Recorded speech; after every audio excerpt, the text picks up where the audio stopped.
To be honest, he's bowled a lot of overs. There's no doubt about it.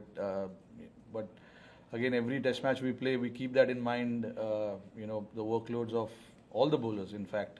But again, like if somebody is in such a great form, you want to try and maximize that form how much ever you can, and that is what we've been trying to do with Bumrah. But there comes a time where you need to, step back a little bit and give him that little bit of extra breather as well. So we've been very careful. I've been very careful. I talk to him about how he feels and stuff like that. Those things should be managed carefully, and I'm trying to do that on the field. Rohit, Jaiswal's dismissal, Sneeko suggests there wasn't an edge. The video suggests there was an edge. Jaiswal went and spoke to the umpires for a couple of seconds before he went off. What's your reaction as captain to what was obviously a crucial dismissal for India? Yeah, look. Really, I don't know what to make of that because the technology didn't show anything.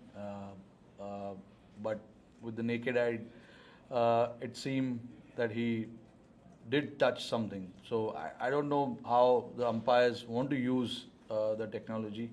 But in all fairness, I think he did touch the ball. But again, look, it's about the technology, which we all know is not 100%. But again, like I said, we don't want to really look too much into that. More often than not, we are the ones falling on the wrong side of it. It has been happening since India.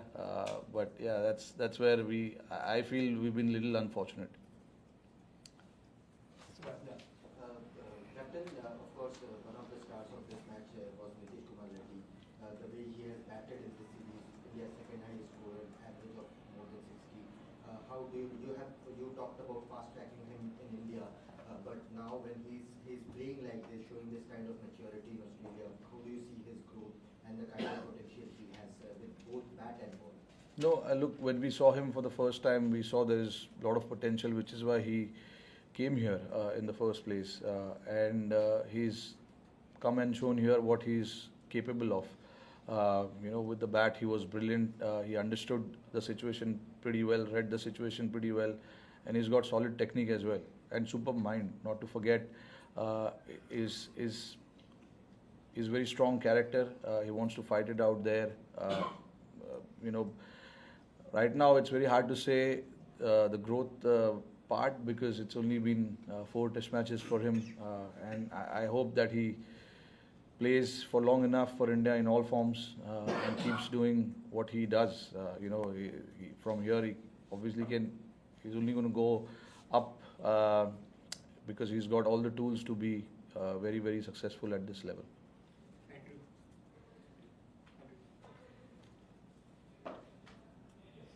Rohit, you talked about Bumrah's workload. Did you ever during this test match feel the need of another frontline wicket taking bowler or an option? Or are you happy playing 3 frontline pacers and then packing the side with all-rounders?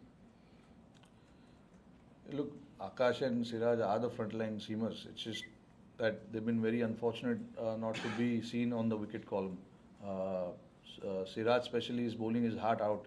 I don't think there's anything else that he can do. Obviously, there are technical aspect of his game that he's looking into. But other than that, in terms of his effort, his attitude, bowling those long spells, he's always up there. It's just that the wicket column doesn't show how well he is bowled, but so is Akash. In Brisbane and here, in both the games, he's bowled really well. Just unfortunate that couldn't get the wickets under his name. But these are the 3 frontline seamers that we are playing, and just everyone's job to make sure that whoever plays needs to get job done for the team. It is not about 1 or 2 individuals. It's about everyone making sure that they come out here and get the job done. We'll be taking last few questions. Rohit, just for context around the Rishabh dismissal, did you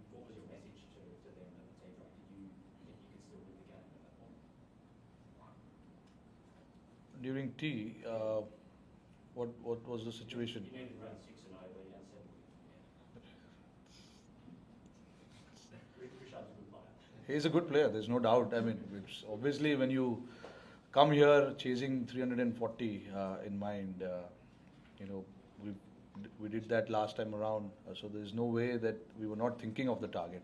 But to get that target, you need to lay the foundation. You need to lay that foundation for the other batters to come and play the way they want to play. We've got guys in our team who can take the game till the end, like we did in few occasions in the past.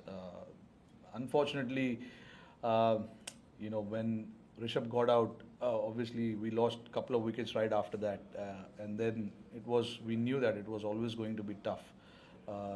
Just to be realistic, sometimes I know you want to do the target, you want to chase the target, you want to be positive and stuff like that, but you got to be realistic as well sometimes. And getting 6 and over on that pitch, it seems a little tough. Wicket was slowing down a fair bit, day 5 pitch. And then, look, when we had 7 wickets in hand, we were all positive. We were not thinking too far ahead also, and not going in our shell as well. We wanted to be positive and see where the game goes. The message was to all the batters was to just play the situation and play the game and see where it ends up. And then if the situation arises where there is a time where you can enter into that contest of putting the pressure right back on the opposition, we will do that. But we never felt that we had the opportunity to put the pressure there back on the opposition. They bowled a very good spell up front, and then obviously losing wickets at regular intervals also held us back a little bit. On Shubman Gill, Sanjay Samson told a story about how T20 World Cup final just before the toss, when he was dropped, not picked, that you went and spoke to him why somebody may want to drop him, and he tells how painfully. So what was your chat with Shubman Gill before this, and how has he taken it? And Sydney, considering is sort of a similar spin pitch, or not similar, but spin track, would you be with the same team as? Look, I don't know what team I'll go with. We'll go there and see the pitch. Look, I had a chat with him. There is no way when you're leaving someone out for whatever reason it is, you will have a chat, and the chat was with him was clearly he was not dropped. We just wanted to have that extra bit of cushion in the bowling, and hence we opted for an all-rounder, which shouldn't weaken our batting lineup. Compromising a batter for a bowler was not something that I wanted to do. We wanted to, bat as deep as possible, and along with that have the same combination. Along with that, to have a bowling attack which can take 20 wickets. So we considered everything, and we ended up compromising him, unfortunately. But again, look, with him, there was never a doubt that he was not batting well or he was not scoring runs or anything like that. It was just to get that combination where we can cover both bases, batting and bowling. We opted for that option. He understood. Of course, I mean everyone has to understand that, because eventually we don't make personal decisions. It is in the best interest of the team. We want to put the team ahead and think about what is the right combo for this particular venue and this opposition. So that's how I plan. Picking up the team. Sometimes, you can see there's been a lot of changes in the team, but sometimes you got to make sure that whatever suits the conditions, suits your team, and where you can cover all sides of the facets of the game, you make that decision, and that's what we did. Thank you, Captain. Thank you. Thanks, guys. Thank you.